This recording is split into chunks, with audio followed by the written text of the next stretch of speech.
salaamaaleykum waa ZT Production ñu ngi nuyu leen ziara te ñu ngi fii si Malika ñu ngi dalal ko ñuy wax Pape Seydou Bazia may coordonnateur de COJER départemental bu kii Kër Massar Pape Seydou ñu ngi lay nuyu. waaw maa ngi leen di fay di leen ziar waa NIMS TV di leen jaajëfal di leen remercier encore une fois si déplacement bi ngeen def ñëw fii chercher nga fii si Malika. mais Pape Bazia avant ñuy commencé yow nekk nga woon yaa jiite woon maire départemental bu Kër Massar léegi yaa ngi si COJER départemental bi la moo changement bi du ko waral. bon man maa division autant pour moi maire département de Pikine mouvement des élèves étudiants républicains bu département de Pikine et entre temps ñu diviser département de Pikine en deux mu doon département de Kër Massar département de Pikine ma dëkk zone des Niayes dëkk Malika nekk ci département de Kër Massar donc entre temps nekkatuma étudiant et par la suite les jeunes se sont regroupés à l'unanimité par sama parcours ak sama légitimité politique ci biir parti bi ñu daal di ma à travers une assemblée générale où il y avait presque tous les jeunes ñu nommé ñu fal ma coordonnateur COJER départemental bu Kër Massar mu nekk loo xamante ne nag bon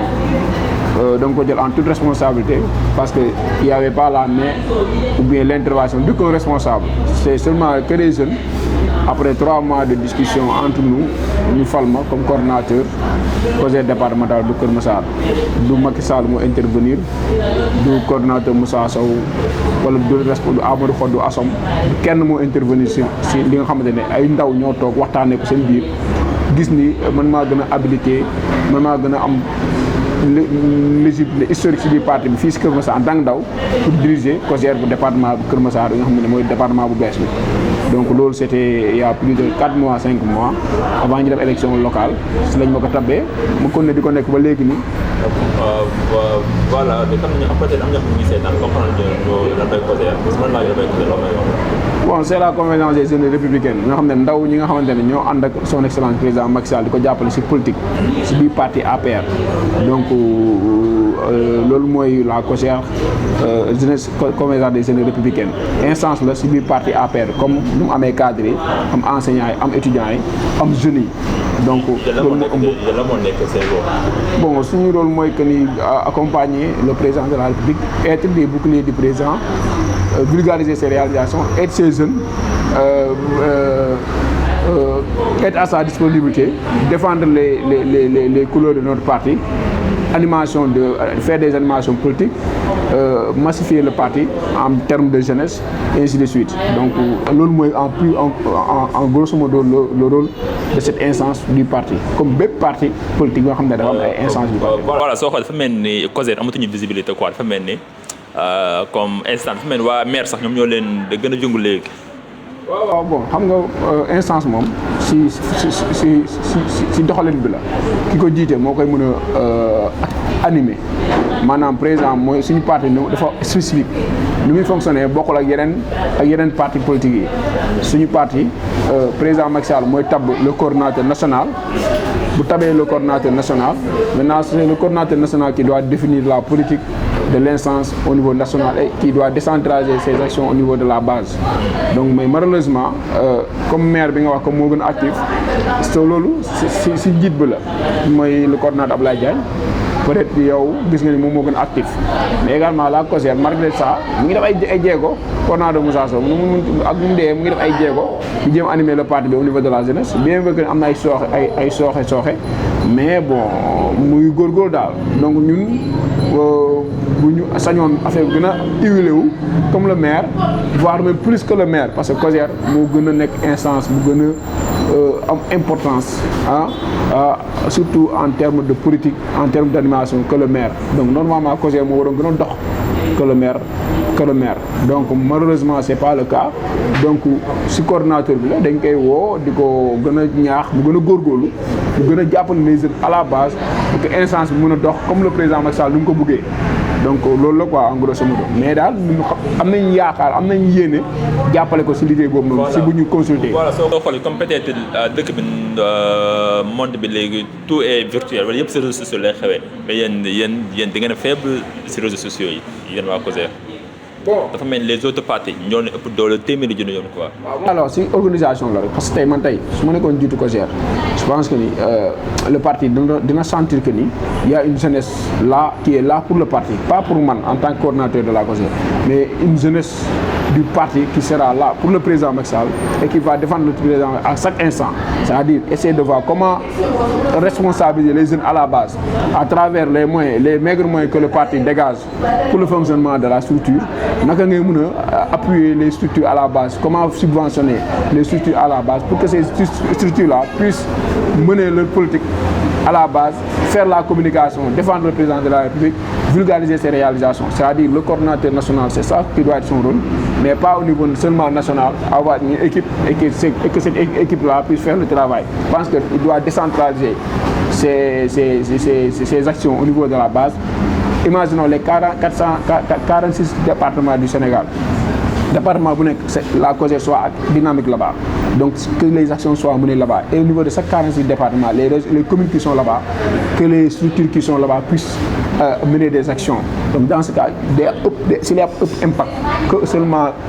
un groupe de 20 personnes ou 30 personnes nekk au niveau national di mener des actions, ça man je vois pas la pertinence. Donc war na gën a mën a wàccee les actions de la COJER au niveau de la base. voilà ñu nekk léegi ba léegi si département Kër Massar, mais département Kër Massar élection locale yi passé da ngeen kaa perte.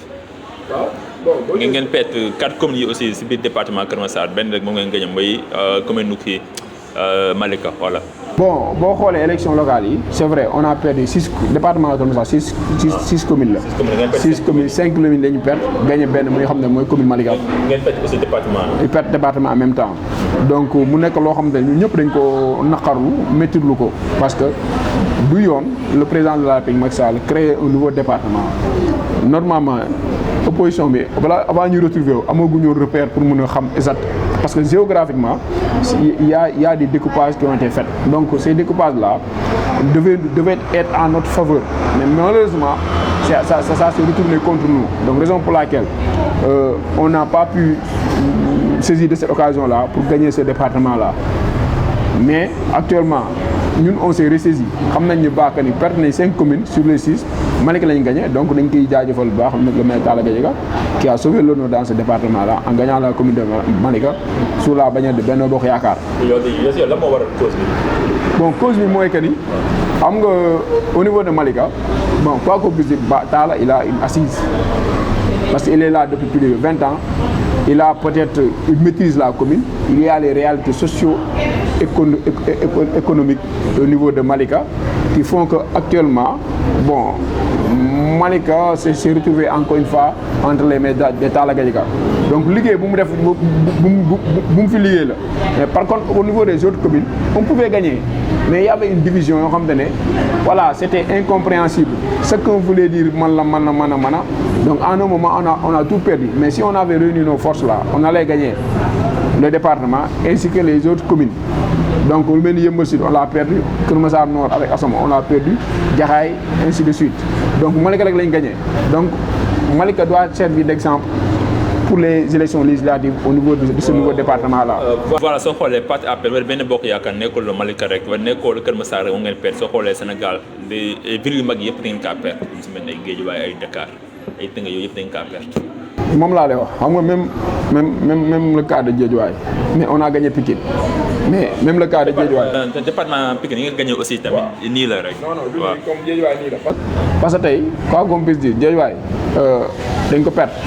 mais boo xoolee écart bi réyul te boo xoolee toujours c'est à cause de la division là c'est à cause de la multiplicité des listes au niveau des départements seulement au niveau de Pikine la ñu amul ay division c'est parce qu'il y a une personnalité, un leader charismatique qui a pu réunir tout le monde autour de l'essentiel, moi le maire Abdoulaye Timbo. Donc peut-être le mot au niveau de Pikine, on a gagné. Si ce qui s'est passé à Pikine, on l'a réussi au niveau des autres départements, on allait gagner tous les départements. Hein. Mais ça c'est pas ce qui n'est pas le cas. Maintenant nous actuellement l'élection législative parce que l'élection locale c'est derrière nous. L'élection législative et on sait bel et bien qu'avec cette unité là que le président a réussi à à mettre sur place depuis plus de 3 mois, 4 mois. On a presque reçu les départements où il y a des problèmes. Il a su réunir tous les leaders, recevoir tous ces leaders-là pour mettre en place une dynamique forte de Benno Bokk Yaakaar pour aller aux élections locales et division yi soo xoolee am ñu bëri ñoo xam ne liste parallèle la ñu demee quoi parce que loolu tamit nekkul tamit moo gën a impacté moo kii defet bi quoi loolu moom moo ko war. loolu laa wax léegi dama ne division moo tax ñu perte mais boo xoolee on a montré les résultats ont montré que si on fait la somme des voix de Benno là avec tous les leaders qui sont partis sur des listes parallèles si on fait la somme on dépasse largement Yewwi sur presque toutes les communes donc du coup division moo tax ñu perte élection locales yi mais élection législative amul division benn liste la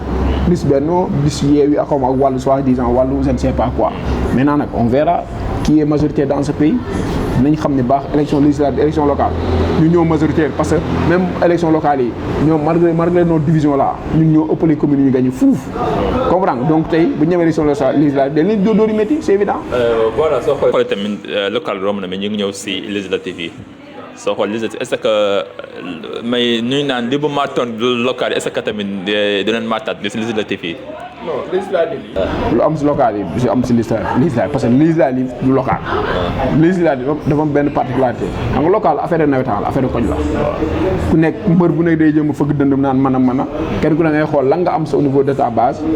ne législative local si ngay nattee sa bopp si la leader politique bu ne di jéem a nattee boppam les gars yi natt nañ seen bopp ñemente nañ kenn ku ne xam ne yaay kan maintenant nag élections législatives sont des élections au niveau national ah kenn soxlawul Macky Sall moo soxla te ñun am nañ benn culture boo xam ne moo nekk suñu Macky Sall ku soxla day ñàkk ñun ñëpp dañoo jël suñu ego ñun ñëpp dañoo bëgg jël suñu bëgg bu teg ko de côté parce que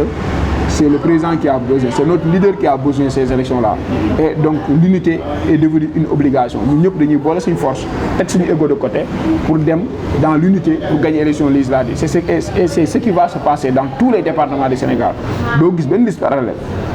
doo gis incha allah bu soobee yàlla liste yi léegi mu génne di nga gis ni il y aura aucune liste parallèle autant pour moi donc on va aller sur la bannière de Benno et avec nos têtes de liste nationale mooy madame la présidente Mimi Touré et on va gagner ces élections là avec une majorité écrasante à l'Assemblée ça moom je vous l'assure quoi. loolu ngeen foog léegi département bu Kër Massar bi moom doon ko gagné. non département Kër Massar dañ koy gagné parce que. ñun 2 députés la ñu am. waaw 2 députés la ñu am parce que dégg naa sax baaral la waa Yewwi jiital au niveau départemental. on verra ce qui va se passer parce que tey lu ñu mayoon baaral si élection locale yi duñ ko may si législative parce que élection locale yi am nga lu ñu naan ñombor rek doomu ñombor moom kenn du ko naan xaw ma lan say noppi gudd xaw ma lan parce que moom caay-caay la. élection locale yi il a utilisé des voies des mécanismes yoo xam ne pour truquer les votes prendre des cartes d'identité des gens yoo xam ne ils n'ont pas pu récupérer leurs pièces au niveau des commissions dem jox ay nit yoo xamante ne c'est pas des personnes yoo xamante ne à d'autres personnes prendre des cartes d'identité des autres personnes pour donner à ça à des gens yoo xamante ne ils n'ont aucune identité ñu jox leen ko dem ni si bannière boobu si 40 jàmbur lañ jël dem di voté ji donc maanaam en gros pour wax ni Bara il a volé les élections à Yeumbeul Sud parce que tey c'est plus de 10 000 voix foofu amul fenn amul benn commune bu ko am fii Sénégal pour une petite commune comme Yeumbeul Sud donc tey loolu procédure boobu mu adopté ba sàcc ay carte d'identité jox ko ay nit dem voté si tur carte d'identité yoo xam ne du seen tur donc loolu élection législative di nga ko bàyyi di nga ko may en aucun moment muy exploiter ces méthodes là parce que xam la ma dama waxoon tey au niveau de Yeumbeul Sud ñu bëri dañoo voté si ay carte d'identité yoo xam ne moomuñu ko parce que ay masque yi la nit boo solee masque boo ñëwee kenn du xam ba xam kii yow Nimsu la wala kee Massamba la da ngay ñëw wane sa carte d'identité rek sol sa masque les gens ils pensent que c'est toi alors que c'est pas toi c'est ce que Bara Gaye a fait au niveau de Yeumbeul Sud te ñun on a découvert ça léegi nag ñu ngi koy xaar avec les pieds fermes pour les élections législatives nous n'allons pas lui permettre de voler encore ces élections et il c'est pas digne d'un leader politique de voler des élections par ces genres de pratiques là c'est honteux pour un fils de la banlieue projet de gagner des élections par vol. mais yéen sàcc élection yi yéen lañ koy ji yéen waa Benno Bokk Yaakaar. xam nga normalement parti au pouvoir sama war a sàcc élection si d'habitude bon loolu la ñu wax mais malheureusement maintenant nag opposition ñooy sàcc élection. ñoom ñooy sàcc élection parce que élection mënu ma comprendre au niveau du département de Keur Massar ce qui s'est passé c'est énorme à Yeumbeul Sud Bara Gaye a volé les élections là moi c'est sûr et certain à Jaxaay vous voyez dans des bureaux de vote hein, des enseignants qui sont investis sur des listes de Yewwi hein, et qui sont présents de jury au niveau des centres de vote. Mais ça c'est inadmissible. Yow tu es investi sur une liste, en même temps tu es président de jury, tu truques les voix des populations, en même temps tu es parti. Non, tu ne peux pas être juste et parti. Donc du coup, c'est ce qui s'est passé à Jaxaay ainsi que dans plusieurs communes dans le département de Keur Massar. Des gens de l'opposition hein, qui volent les élections au profit de leur coalition. Voilà soo xool léegi coalition yi soo xool Yewwi Askan Wi ak waa Wallu ñoom ñoo boole nekk benn est-ce que loolu tamit du métti seen kaw. non loolu du métti suñu kaw parce que coalition par contre nature la muy Wallu bu demee ba alliance ak Yewwi mooy que ni sénégalais sax dañu war a xoolaat seen bopp dañoo war a tiit si loolu noonu parce que ñu doon xeex démb ñoo ñëwaatee ànd donc tey lu mel ni Wallu ak Yewwi coalition par contre nature la Abdoulaye Wade bu demee ba ànd ak nu sax Barthélémy Dias mi nga xamante ne tey moo waroon en 2012 tey ñuy xeex ba am ay baxal yu si root moo waraloon tey Barthélémy Dias génnee pistolet di def affaire de cow-boy le cas de Ndiaga Diouf ba léegi nii le dossier est en cours de justice en justice donc tey ñooñu bu ñu nee ba ànd tey donc sénégalais war nañu xoolaat yan genre nit la ñu war a àndal yan genre nit la ñu war a sànni seen carte donc tey coalition bii nii nga xam ne moom moo am nii man jàngat laa si woo sénégalais ñu def si jàngat bu rëy rëy surtout pour le cas de Sonko mi nga xamante ne tey moom moo doon woote affaire de éthique affaire de rupture donc tey moom bu demee ba allié wu de ce qu'il disait lui qui sont même à l'origine de son engagement politique mu dem tey ba allié wu ñooñu donc cela veut dire que il est passé complètement à côté ça veut dire que moom il se contredit lui-même dans ses propos parce que tey dafa dem ànd ak ñi nga xamante ne dafa ne ñoom ñoo tax tey mu engagé politiquement pour jëlee fi système bi donc système boobu moom la dem di allié wu tey pour combattre un autre système donc ce sont des actes yoo xamante ne c'est à bannir pour quelqu'un qui se dit qu'il est là pour apporter une rupture dans la gestion de ce pays-là donc ñun tey dañoo am dëgg ci kawam ñun tey depuis le début bu mu jógee di wax dañu xam ne carrément kii li muy wax gëmu ko benn affaire la bëgg mooy pouvoir bi nga xam ne moo fi nekk en place moom la bëgg jëlee fi pour moom mu toog maanaam yaa fi nekk dama lay xalab wax la lu bon lu ñaaw mettre la main à la population pour jëlee fi juste pour man ma toog mais nag heureusement que les Sénégalais ont très tôt compris cela heureusement que yàlla ji weer na ko donc ñun li ñuy woo Sénégal c'est que ñu gën a ubbi seen bët xam ni carrément ñi fi nekk seen bopp lañ fi nekk seen intérêt moo leen tax a jóg lu ñu toogee si donkaas yi rek donkaas gi loolu rek la ñu wër mais wëruñu leneen ak seen propre intérêt. voilà soo xoolee tamit liste départementale Dakar bu Yewwi Askan Wi dañ ko rejeté parce que parité bi nañ ko defee baaxul quoi est-ce que loolu tamit nekkul risque quoi comme boog tension dëkk bi suñ ko rejeté bi est-ce que yow. xam nga élection locale élection législative pour moi ak conviction de expérience la c'est du sérieux il va falloir mënoo tëb amoo si expérience maîtriser wu comment man tey boo ma jëloon tey nga bëgg maa gérer lu investir bëgg maa déposer parce que y a des choses yoo xam ne loo jàngule xamoo ko loo maîtriser mais ñi nag sont des apprentis politiques ay débutants lañ ils ne maîtrisent pas comment les choses se font raison pour laquelle dem nañ ba def yàqamti déposer seen liste yi ba far def erreur si parité bi donc quelqu'un nga xam ne mënu xamul sax que ni pour confectionner des listes il faut respecter la parité après cette personne-là veut vraiment diriger une assemblée nationale donc cela veut dire que vraiment loolu yëpp sénégalais la donc raison pour laquelle man vraiment immaturité totale laa gis par rapport ak ñoom seen ñàkk maturité moo lay yóbbee lii nga xam ne moo am tey ñàkk respecté parité bi si liste Yewwi Askan Wi au niveau du département de Dakar donc loolu day wone encore une fois que ni ñii xamuñu mënuñu te duñu laajte donc ku xamul mënul laajte woon nag ay tooxi doon rek ngay dugg ay erreur ngay am. département ak yéen tamit liste benn bokk yaakaar tamit gars yi yëpp nañ ne dañ ko war a rejeter parce que nombre parrainage yi ngeen déposé baaxul. ñoom ñooy yuuxu quoi xam nga yow tey. non non c'est pas la même chose affaire de parrainage loolu dañ ko dépassé état boobu dañ ko dépassé ñun. dépassé état boobu c'est déjà dépassé parce que mun nga déposer ba dépassé nombre bi sax comprendre mais dañuy xool li nga xam ne moom moo si baax ñu jël ko c'est pas le même cas opposition bi ñooy jéem a manipuler population manipuler sénégalais pour jéem leen wax ni carrément comme que ñun suñu bos dañ ko invalider ñoom tamit nañu wax li nga xam ne mooy tax ñu fi invalider seen bos mais loolu ça ne passe pas parce que tey mënoo fi wax lu nit ñi xamul mënoo fi wax lu nit ñi mënul wax c'est pas vrai du question ay affaire dañoo dépassé non non texte bi waxul loolu loi bi waxul loolu noonu c'est Sonko qui essaie de manipuler xam nga c'est un manipulateur c'est lui qui essaie encore une fois d'aller dans ce sens-là de faire des intoxications pour attirer l'attention des Sénégalais pour wax ni carrément comme que invalider liste Yewwi Askan Wi parce que respecté ñu parité donc man dinaa wax li amul wax ay kàcc pour au moins xamal nit ñi que ni am na leneen ñoom tamit li ñu def lu war a tax te ñu invalider seen liste alors que loolu amul loolu c'est pas du tout vrai parce que texte yi waxul loolu loi bi waxul loolu donc loolu on a dépassé ce niveau-là la liste de Benno est bel et bien valide parce que affaire de dépassement liste parrainage loi bi waxul que ni daanaka bu dépassé rek donc du coup dañuy invalider liste loi bi waxul loolu moom mooy jéem a intoxiquer mooy jéem a manipuler population te duñ ko si bàyyi donc lu mu fi wax mën nañu wax lu ko raw lu mu fi teg mën nañu ko teggi mais ñoom affaire parité ñëpp xam nañ ni élection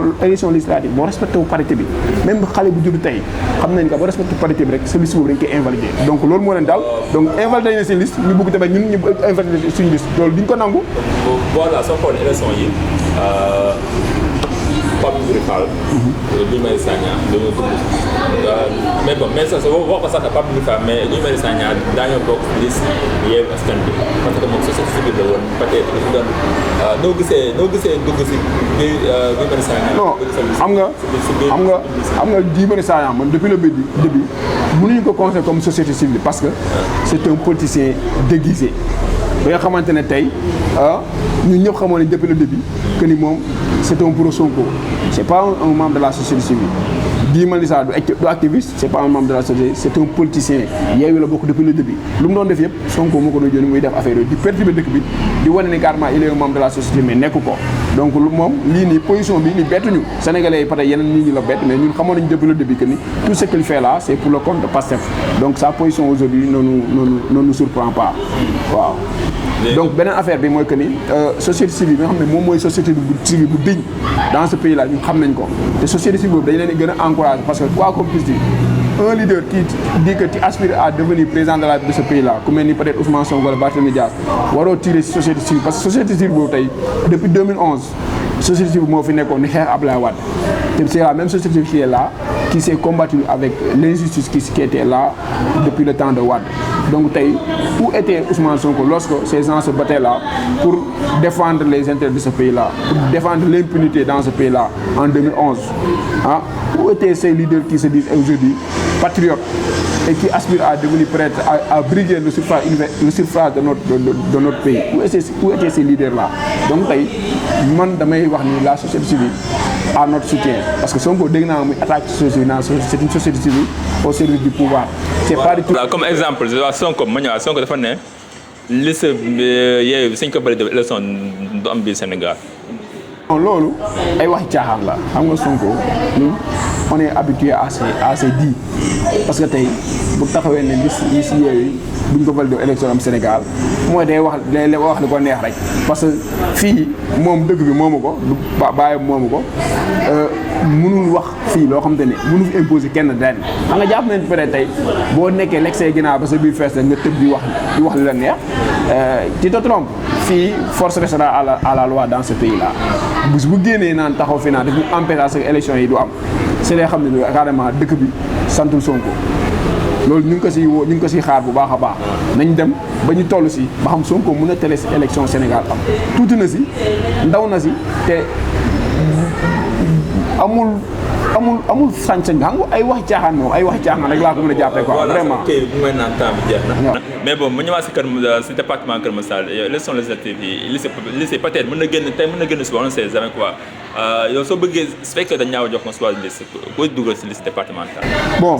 au niveau du département, nous on a 2 ministres de la République, monsieur le ministre Amadou Fat et madame le ministre Assome Diatta. Donc on doit avoir 2 députés. Donc nous sont des ministres de la République. Si on investit comme si liste, donc je pense que ce sont les suppléants qui seront députés. Donc moi, à mon avis, au moins ça va permettre à tout le monde de se donner corps et âme pour gagner le département. Et moi je dirais que ce sont mes 2 candidats pour le département. S'ils dirigeaient la liste, ça serait vraiment à la portée de tout le monde. Oui, ça va augmenter nos chances pour gagner. Parce que mais nous avons en termes de résultats, nous avons voix. Il a plus de 7 000 et quelques voix. Elle a plus de 6 000 et quelques voix. Donc nous avons les voix. Donc nous avons dans le département. Donc nous disons que liste, moi je punch à ce que quelqu'un dise qu'il n'a pas cette force. Voilà, mais bon, bon, moi toute la jeunesse sénégalaise a beaucoup plus de retenue, a beaucoup plus de responsabilité. Nous avons les petits, nous ragné ñi nga xamantene ñoy waxat deug yi ak ñi nga xamne ñoy waxat tiaxan parce que tay dañoo terroriser population dañoo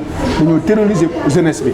di leen wo ci ay affaires yi ñak fayda di leen won ci ay rassemblement récemment ma ngi dégg que ni président Ousmane Sonko xawma néné élection du fi am et en même temps dans les jours à venir, ils préparent des manifestations. Donc, dañuy woo la jeunesse consciente, surtout de ce pays-là. Mais nous, en tant que jeunes politiques, on l'attend sur le terrain. On va faire face à lui. Parce que nous avons dit que nous sommes Sonko. Nous avons liggéey au niveau de Ziguinchor. Mu nekk maire, am na liggéey ngir yàlla na dem liggéey pour la population de Ziguinchor. Te mu bàyyi Dakar waay yi muy terroriser. Na bàyyi population sénégalaise bi muy terroriser ci ay manifestations ñàkk fayda ci ay woote ay rassemblement yoo xam ne amul benn njëriñ amul benn njëriñ réew bi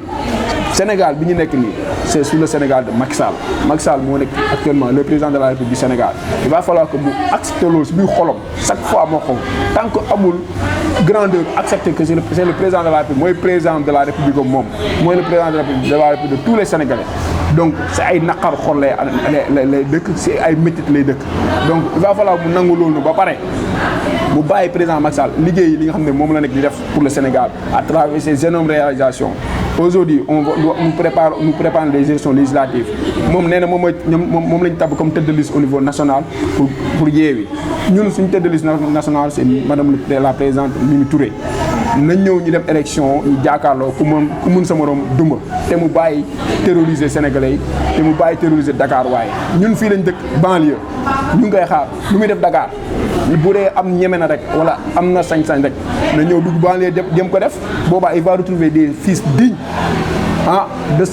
digne de son nom et on va lui barrer la route ici dans la banlieue de Dakar particulièrement fii si département de Kër Massar xam ne ñun ñoo fi nekk buñ fi fekkee dina xam ni lépp dëgg la li ñu ko def Guédiawaye lu raw loolu lañ koy def fii si Kër Massar maa ngi koy xaar fii nag loolu laa moom si lu muy wax di leen jaajëfal di leen remercier. Ok, c'est bien.